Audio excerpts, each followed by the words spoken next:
wa bodo na mtu wa bodo akiwa Kiharu ako katika boma ya rafiki yake. Na kwa hivyo hata mimi nikiwa hapa siku ya leo, mimi najua nikiwa bodo, na mnajua bodo, nikisema bodo mnajua ni bodo.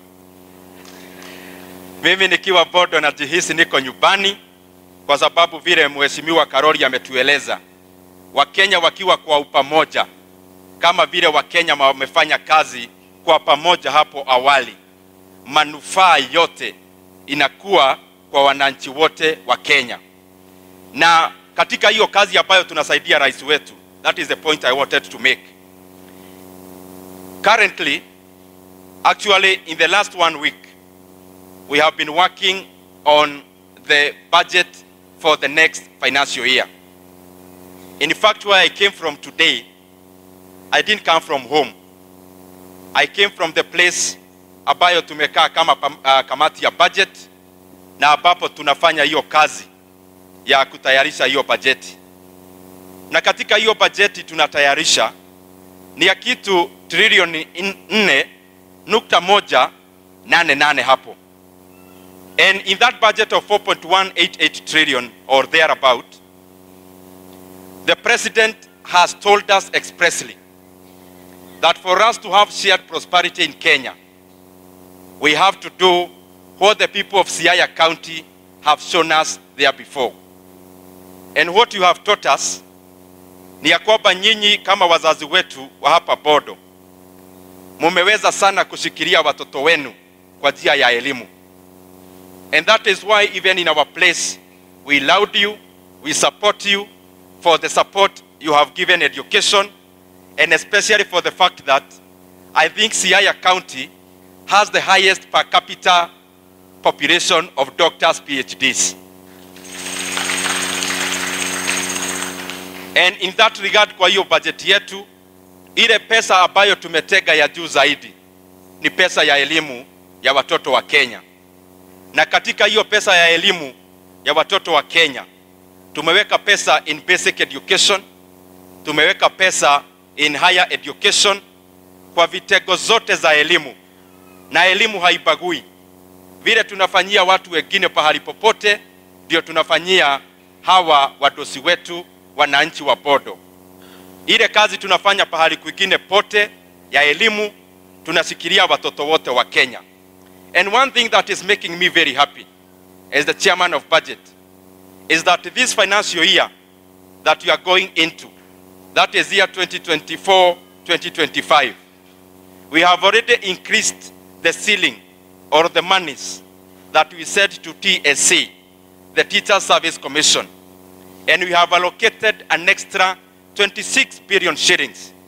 Na katika hiyo pesa tumeongeza TSC, tunataka wale walimu wote ambao serikali ilipea kazi in the last year, I think even the other year, wakapewa internship ambao wote ni 46,000. Wale walituchukuliwa kwanza ambao ni 26,000 interns in our JSS. We have allocated 26 billion Kenya shillings to confirm them and give them permanent and pensionable terms. Na tunafanya hiyo jambo kwa sababu pia tumeongeza pesa ingine katika budget ambayo we want to hire an extra 20,000 teachers this calendar year, na hiyo pesa already tumeweka katika ceiling ya TSC. Tumeweka pia fedha pahali kwingi, ile pesa ingine na tataza tu machache. Rais wetu amekuwa anatembea nchi zote ulimwengu, na akitembea huko anatafuta kazi ya vijana walikalangu na wale wengine hata wachache kwa miaka. Na hao anatafutia kazi, wengine wanatatizika sana kwa njia ya passports.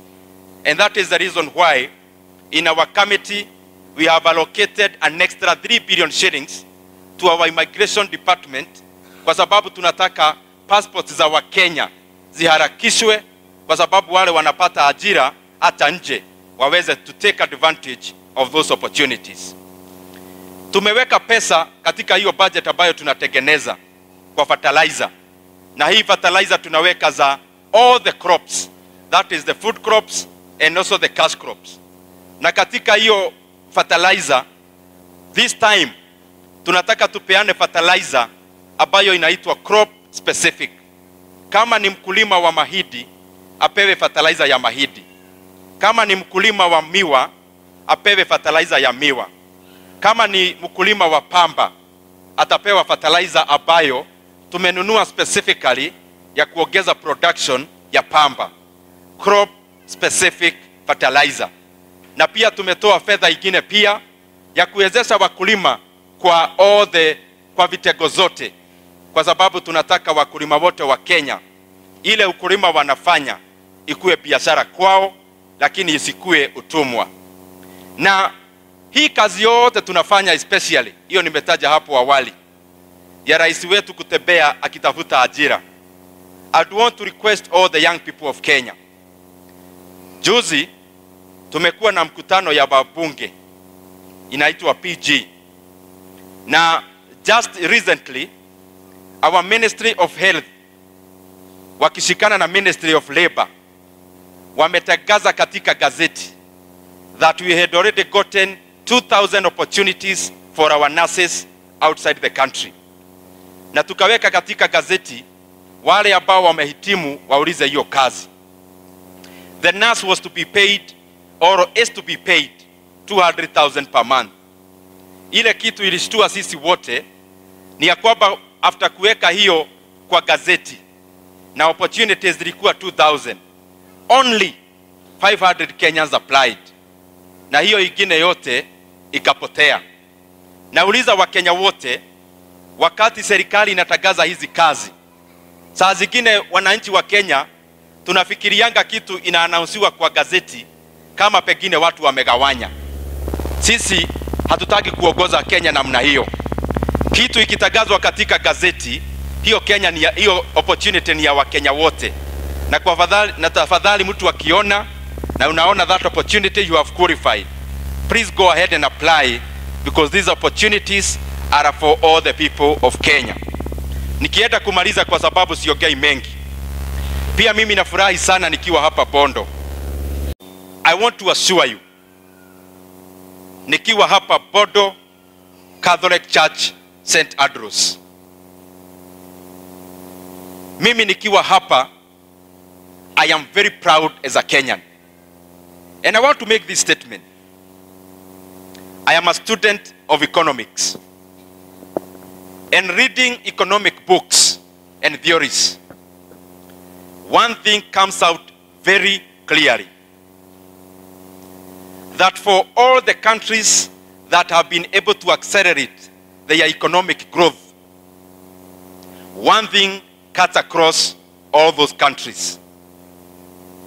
That whereas they have identities that are static, identities that are unmovable, those countries have been able to establish an identity that brings all their citizens together as one compact country. For Kenya to develop, Kenya has to develop across all regions. For us to truly be developed as a country, the entire Kenya must develop. And I implore upon, especially us as leaders, let our preoccupation as we relate with the people of Kenya be to bring them together other than scatter them away. We must demolish the static identities around ethnicity. We must demolish the static and rigid identities around communities, identities that we can't change. And we must come up with one identity that unites all the people of Kenya. And that identity is to be proud of our country and to partake in all the development of our country equally across all regions. Na kwa hayo na wahakikishia kama kiongozi ambaye ni rafiki ya president wetu, sisi kama viongozi tukiongozwa na president wetu,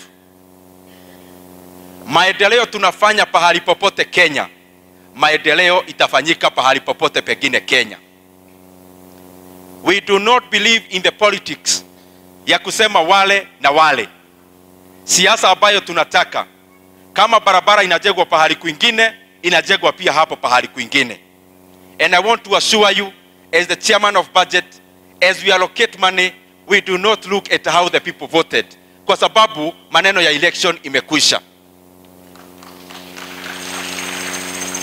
Tukiallocate pesa ya umma, pesa ya wananchi, we do not look at where or what is your second name, because all the Kenyans, including the Kenyans of every other place in Kenya, pay taxes. And therefore you can rest assured, nyinyi maendeleo yote ambayo inafanyika Kenya, itafanyika mpaka hapa Bondo, kwa sababu nyinyi ni wananchi wa Kenya, nyinyi ni wazazi wetu, nyinyi ni kaka zetu, munalipa kodi, na Kenya ni yetu sisi wote. Na ndio hapa rais amekuja juzi na akalaunch barabara ya kutoka hapa Bondo kwenda, is it called Liuda. Na hiyo barabara na uhakikishia, hata kama hiyo pesa haitoshi, katika budget tutaongeza hiyo barabara ikamilike. Na kwa hivyo mimi nawauliza pia, mkiomba, tunaombea viongozi wetu. Rais anajikaza sana kututumikia kama wa Kenya. Hayo mambo yote nimewaeleza, kuna mengi ambayo nimeacha kwa sababu ya muda. Lakini hayo yote tunafanya kwa manufaa ya Wakenya wote. Lakini mniruhusu ya mwisho niseme, nikiona hata hii kanisa yetu, tuko na watu wengi naona ambao ni kama wazazi wangu kwa kimiaka. Wale ambao serikali ilisema tujiandikishe, wenye wamefikisha miaka 70. I want to assure you, tuliweka pesa katika ile supplementary ingine. And either this month or next month, hao wazazi wetu, wale wapya wameandikwa kwa register juzi, wataanza kupata pesa yao ya cash transfer. Na tunasema, wengi wako mashinani kule Bali. Ukimtumia hiyo pesa katika bank, nusu inapotea kwa nauri ya kwenda kwa bank. Tunataka hiyo pesa, hawa wazazi wetu wakuwe wanawekewa kwa M-Pesa, wanatolea nyumbani. Kwa sababu mlifanya vizuri mkachagua sisi wengi ambao tumetoka pahali chini sana. Tunaelewa shida mnapitia kama wazazi wetu.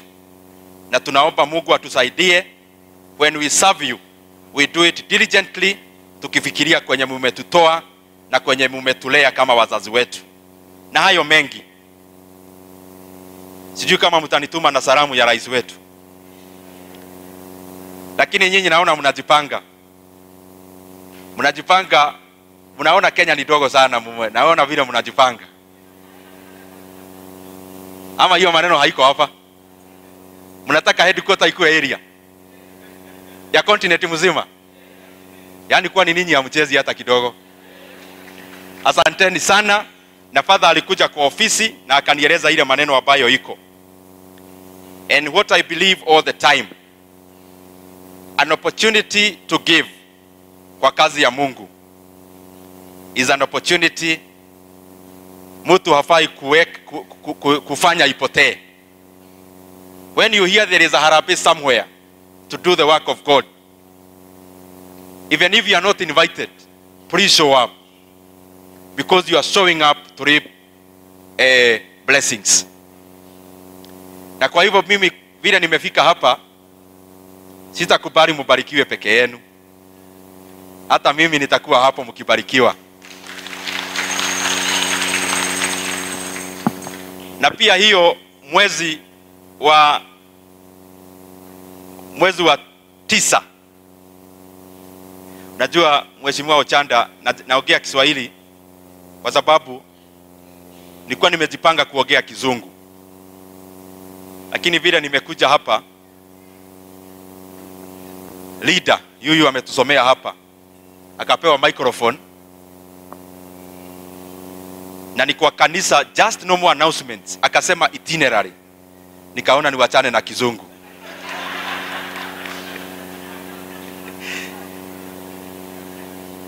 Kaona naweza ongea Kizungu musikie ni kama lugha ya mama naongea.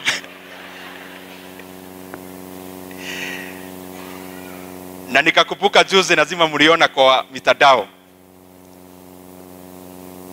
Rais amekuja pale Homa Bay.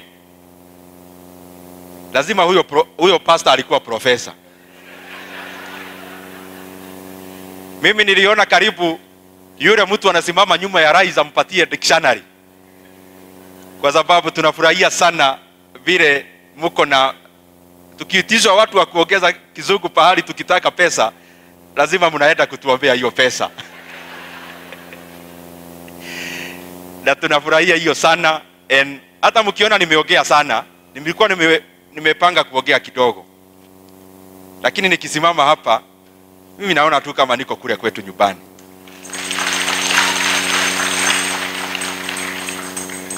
Na Mungu akiwajalia awape nafasi, hata mimi ningetaka ni host nyinyi kule kwetu Kiharu.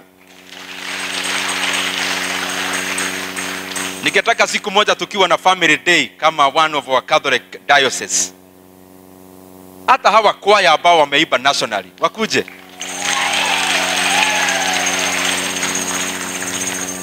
Kwa sababu vile nasema, mimi nasema from my heart that Kenya, we must play a deliberate role in uniting the people of Kenya, because it is us leaders who divide Kenyans. Wakenya wanapendana wenyewe.